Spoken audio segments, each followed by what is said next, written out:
This video found you. Not the algorithm, exactly, and not by accident either. You didn't wake up this morning looking for a video about the hardest season of your life. It surfaced on a night that was probably a little too quiet, and something in the title made you stop. And the season it's about, the one that just ended, or the one you are still standing inside of right now, that wasn't random either. Now, the easy thing to do here would be to tell you the universe was preparing you, that everything happens for a reason, that it was all part of some plan written somewhere with your name on it. This channel is not going to do that, because there is something truer and stranger available than a plan. Carl Jung spent his life arguing that suffering and becoming were never two separate events. Not that one leads to the other, eventually, if you are lucky, that on the human level, they are the same event, happening at the same time. And if that is true, then here is the one question this whole video is built to answer. Why is it that you still cannot tell whether you passed? Because by the end of this, you are going to understand that the reason you cannot tell is not the sign that you failed. It may be the exact proof that it worked. Some nights the screen is the wrong place for this. If you'd rather just listen, Surreal Mind is on Spotify now. The words in the dark, wherever you are. Links in the description. There is a woman we will call Elena, and the shape of what happened to her is the shape of this whole video. If you had asked anyone at the school where Elena taught how she was doing that year, they would have told you she was fine. They had no idea. Her life was not a dramatic one, nothing you would ever read about. Her season came the way most real seasons come, quietly, over about 18 months, from an ordinary rupture. A parent who got sick and needed years of care. A marriage that did not survive the strain of it. A version of her future that simply stopped being available while she was too busy to grieve it. There was no single terrible night. There was just a long stretch where the ground she was standing on slowly turned into something else. And here is what nobody around her saw. Through all of it, Elena kept teaching. She showed up at 7:40 every morning. She graded the papers. She ran the parent conferences. From the outside, she was fine. She was reliable. She was the one other people leaned on. But underneath the composure, something was coming apart and rearranging itself. And it did not have a name, and it did not have a schedule. There was a morning a colleague said something small and kind in the hallway, asked how she was holding up, and Elena had to walk into the supply closet and stand there for 90 seconds because the question had gone through her like a current, and she could not have explained why. That was the whole event from the outside. A teacher, standing in a closet, breathing. Nobody clocked it. Nobody ever clocked any of it. Jung wrote a single line once that describes the exact shape of what was happening to Elena. He wrote it in the book he kept privately for years, the one now published as The Red Book, and it goes like this. He sees the tree of life, whose roots reach into hell and whose top touches heaven. Read that slowly. A living thing, growing in two directions at once. The part reaching up towards something like meaning is fed entirely by the part driven down into the dark. That is not a metaphor Jung invented to be beautiful. It is a clinical description. He watched it happen in patient after patient across 40 years of practice. A person is forced downward by something they did not choose, and the descent is not the interruption of their growth. The descent is how the growth is happening. Elena was not a special case. She was a completely ordinary instance of a pattern Jung considered one of the most reliable things he ever observed. Now, before we go any further, this deserves a check, because a channel that just tells you your suffering was secretly magic is a channel that is lying to you. So is this real or is it a comforting story? It is real, and modern research has a name for it.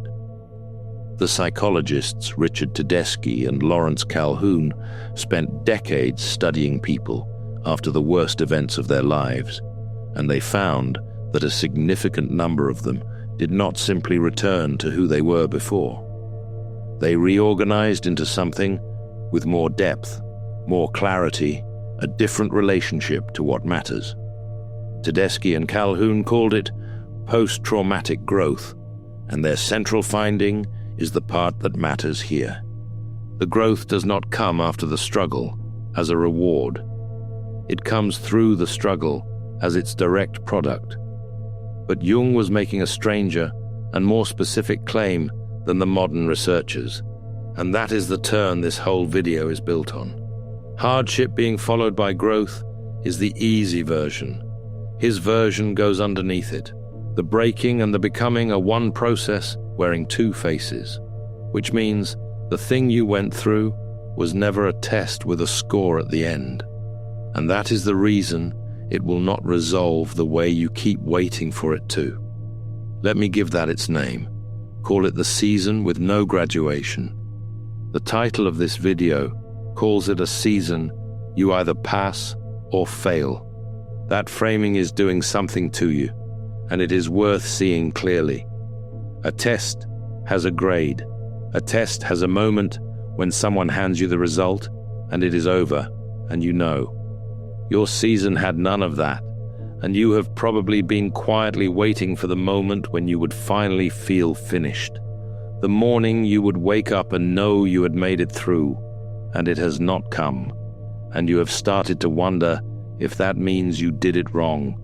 Here is why it has not come. Jung, late in his life, wrote about the oldest and heaviest image he knew, a God who has to come down out of everything and become a single, small, limited human being and suffer an ordinary life. And he said the thing that image is really describing, underneath all the theology, is the individuation process. That is his term for a personality being forced to become fully real, forced to include the parts of itself it had kept in the dark. And notice what the process does not have. It does not have a scoreboard. The psyche does not reorganize itself around a passing grade. It reorganizes around whatever got forced into the light, on whatever timeline that takes, whether or not anyone ever declares you done. That is why "did I pass" never fully resolves into a yes. There was never a grade to receive. So what are you actually left holding once the loud part is over? That is the thing this video is here to name. Call it the residue.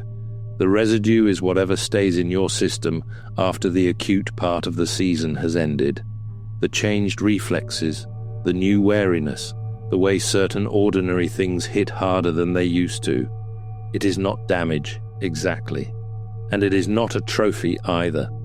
It is what is left over from a real reorganization that nobody scored and nobody witnessed. And that phrase, "nobody witnessed," points at the second strange thing, because the people around Eleanor genuinely could not see her season while it was happening. This is not because they were careless. It is structural, and it has a name too. Call it the invisible threshold. A system built to notice outward symptoms, whether a workplace, a friend group, or even a family, has almost nothing to register when the entire event is happening on the inside. There is no cast, no diagnosis, no funeral, no visible wound.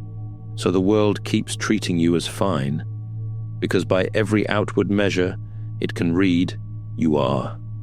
The invisible threshold is the reason so many people go through the most significant reorganization of their lives, with no one, including themselves, quite understanding that it is happening. Now, the residue does not sit the same way in everyone. Over the years, in these stories, it tends to take one of four shapes. As I describe them, notice which one is describing you. Type 1 is the sentry. The sentry's vigilance was built for a dangerous stretch, and it worked. It got them through, but it never received the signal to stand down, so it keeps running at full volume, long after the danger has passed, scanning rooms that are safe, watching people who have earned nothing but trust, still braced for a threat that already came and went. Type 2 is the flatliner. From the outside, the flatliner reads as calm, even healed. Inside, it is numbness that has learned to pass for peace. The nervous system, having been asked to feel far too much, quietly turned the volume down on everything, and the person is left wondering why the good things do not land anymore either. Type 3 is the auditor. The auditor cannot stop relitigating the season, replaying it, re-examining it, looking for the exact moment they should have done something differently. Still, years later, trying to produce the grade that the season was never going to give them. The auditor is searching for a verdict in a process that does not issue verdicts. Type 4 is the ghost walker. The ghost walker functions perfectly, works, shows up, meets every obligation, answers fine, and means it as far as anyone can tell, while the entire reorganization happens somewhere out of view, the way it did for Elena, whose co-workers never had the faintest idea.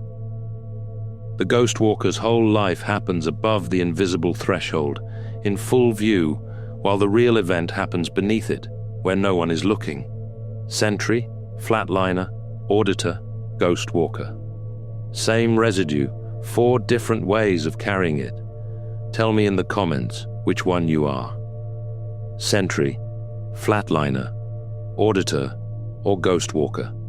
I read them, and they are usually the most honest part of the whole channel.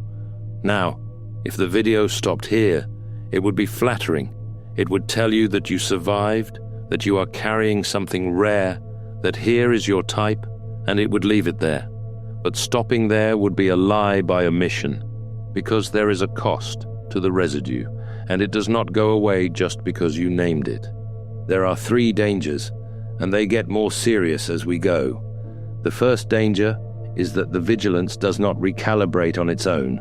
This is the sentry's trap, but it catches everyone eventually.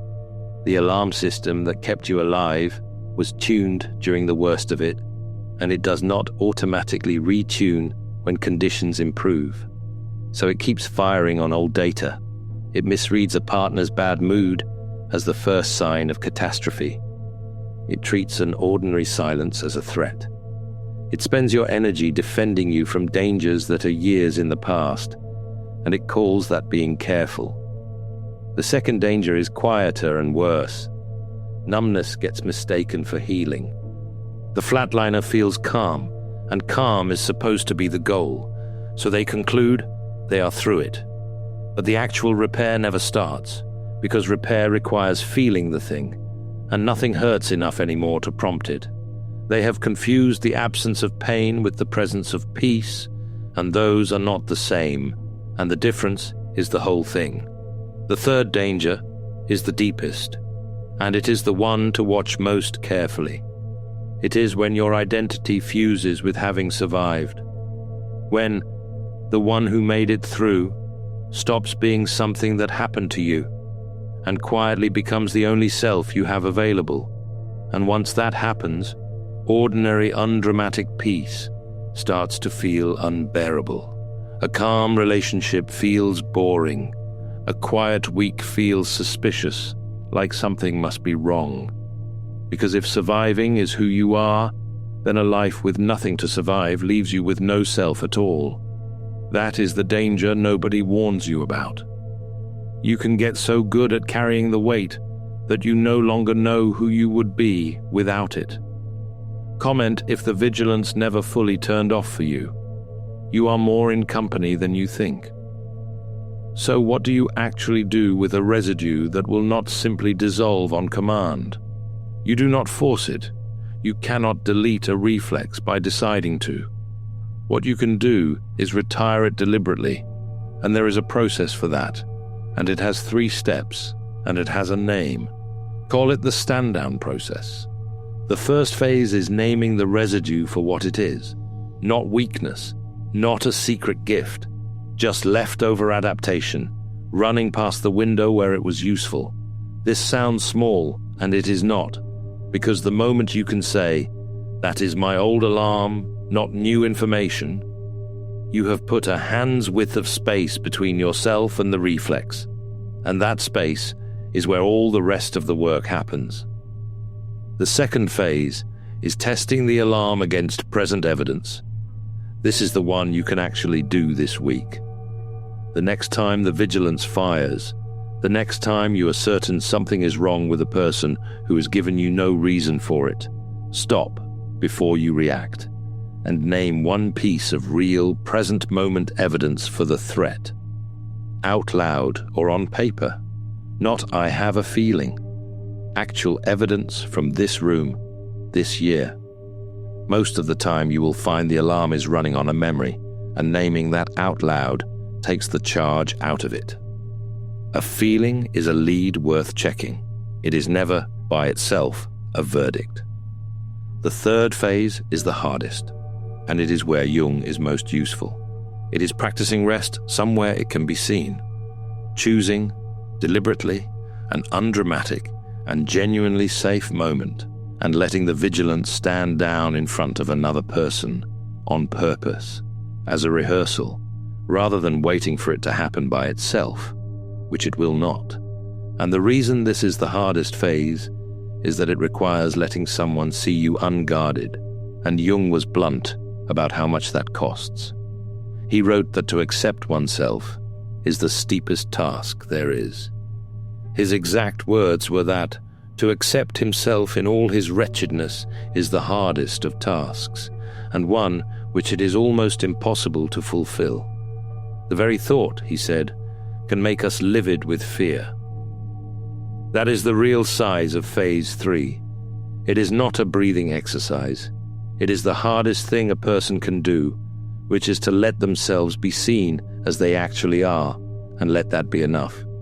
To see what the whole difference looks like in a life. Look at two people who started in nearly the same place and went opposite ways. The first we will call Priya. Priya was an office manager, and her season came from an ordinary rupture too. A betrayal at work that cost her a job she had built her identity around, and the slow humiliation of rebuilding from a rung far below where she had been. Priya survived it, and she rebuilt. But she never ran the stand-down process, because she never knew there was one. So a decade later, Priya is still the sentry. She is still, without noticing, auditing a season that ended 10 years ago. She reads every new manager as the one who is about to do it again. She calls her exhaustion competence, her hypervigilance diligence, and she is good at her job. And she is also so tired, in a way she has stopped being able to feel, because the alarm has been on for so long that she has forgotten it is an alarm. She thinks it is just the sound the world makes. Now go back to Elena, the teacher. Elena did not get a clean ending either. There was no morning she woke up graduated. What made her path the other kind was not that her season resolved. It did not. They mostly do not. It was that she stopped waiting to be declared finished and started keeping a working relationship with what the season had left in her. She learned to catch the old alarm and check it against the actual room. She let a few people see the unguarded version. She stopped grading herself, and the residue is still there. She is still, some mornings, a little too alert, but she is the one holding it now, instead of it holding her. That is the actual argument of this entire video, and it cuts directly against the title. You do not pass this kind of season. You just keep going, with more of yourself included than you started with. And that is not the lesser outcome. That is the whole outcome. And this was not something Jung studied only from a comfortable distance. He wrote about this kind of reorganization as a man who had lived through a version of it himself, not merely as a clinician observing it in other people. So the residue can be carried well. The question is, who is safe to carry it around? because you cannot do the third phase, rest where it can be seen, with just anyone. There are three kinds of people who can actually receive this part of you.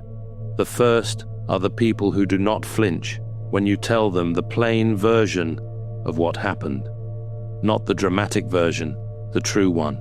If someone needs your season to be a bigger story than it was in order to care about it, they are not safe for this. The ones who can hold the ordinary size of it without inflating it or waving it away, those are the ones your alarm can finally rest around. The second kind can sit with an unfinished story.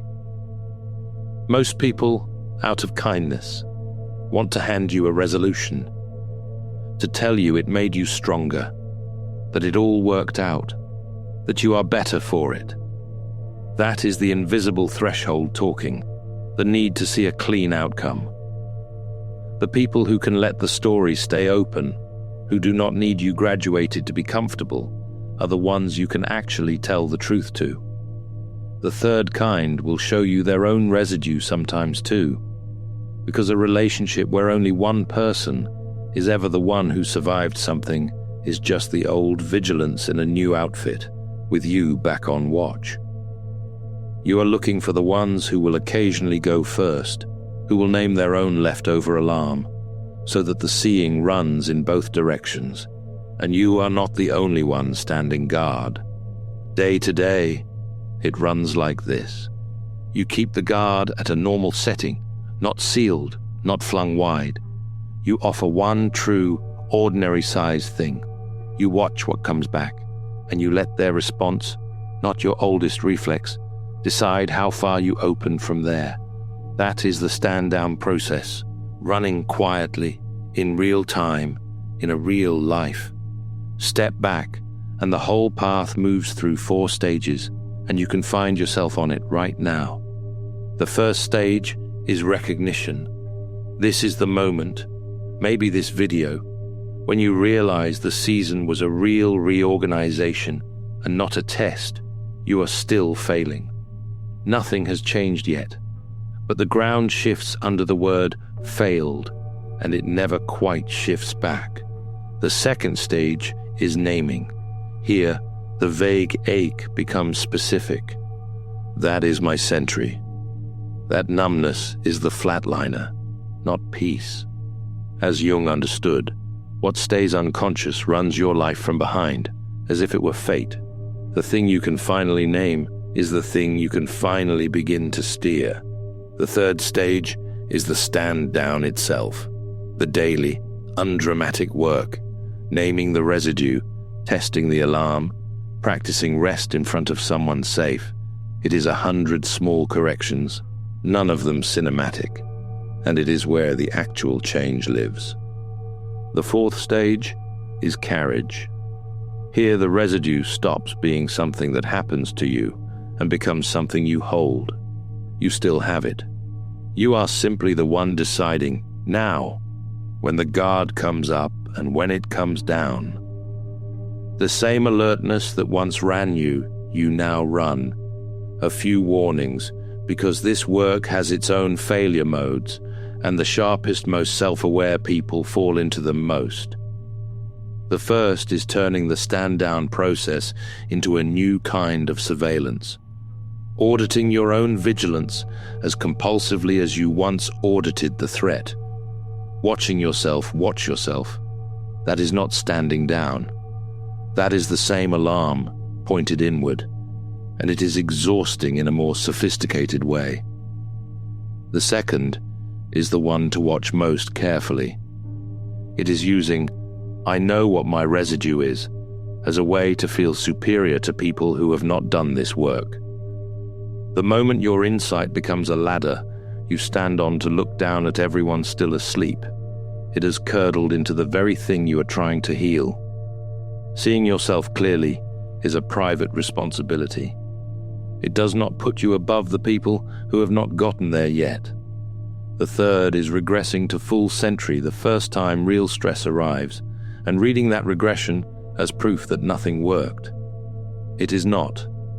The old groove is deep, and stress finds it. Snapping back into it does not erase the progress. It just means you are human, and the work is to notice and climb back out a little faster each time. The fourth is the subtlest. It is letting the residue become your new permanent identity.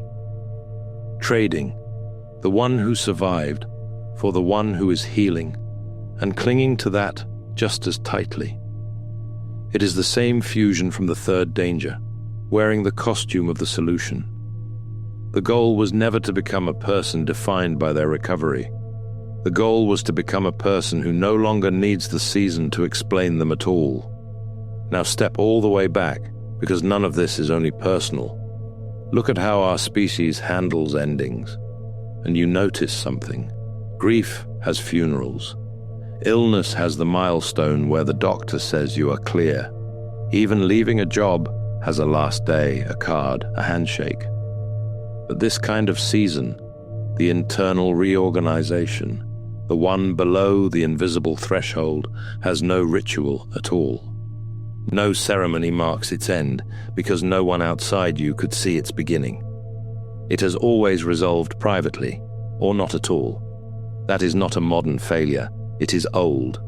Human cultures built rituals for the losses they could see, and left the invisible ones to be carried in silence. And that absence is louder now than it has ever been, because the invisible threshold has met the modern night. This is why so much of this gets processed, the way you are processing it this very second.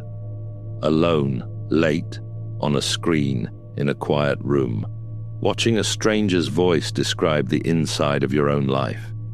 There is no elder, no rite, no gathering.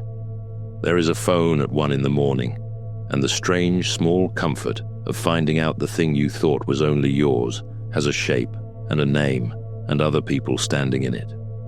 So here, at the end, I want to talk to you directly, the way I did at the start, because if you made it this far, this was never really about Eleanor or Priya or Jung.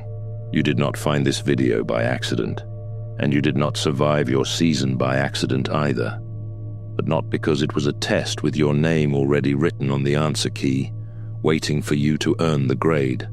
There was no grade. There was never going to be one. The fact that you still cannot tell whether you passed is not the proof that you failed. It is the proof that you are still standing in the room where it happened, still choosing every single day what to do with what is left. That is not almost enough. That is the whole thing. The residue in you is not the damage the season left behind. It is the part of yourself the season made you finally include. You do not have to graduate. You are never being graded. You just have to keep being the one who carries it, on purpose, in the light, where it can be seen. So tell me, before you go, of the 4, which one are you? The sentry who never stood down, the flatliner who mistook the numbness for calm, the auditor still hunting for a grade, or the ghost walker, doing all of it in full view while no one saw a thing? Put it in the comments. Someone reading it is going to realize they were not the only one in that quiet room. Thank you for watching. See you in the next dimension. Empaths aren't broken. They're alchemists in progress. The Alchemist's Path gives you drills, Jung-based boundaries, and 3 exclusive chapter videos to turn overwhelm into clarity. By Surreal Mind, 236-page downloadable ebook in stock. Begin now at thesurrealmind.com.